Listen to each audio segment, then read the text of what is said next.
how to fix Aliexpress order unsuccessful. So I'm going to show you a few different fixes. We want to open up Aliexpress. The easiest fix for this issue is signing into a different account. So you will click on account in the bottom right.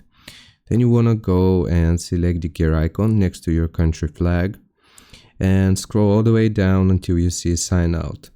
Additionally, you can also delete your account if you don't plan on using it, but signing out and signing into a new account is gonna work for you. If it still doesn't work for some reason, what you can do is when searching for products, you want to make sure that it says ships from the US.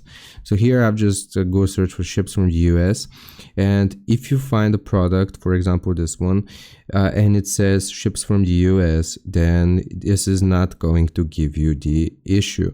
So where it says here where it's being sent from, if it says shipped from the US, then this is most likely not going to give you the issue.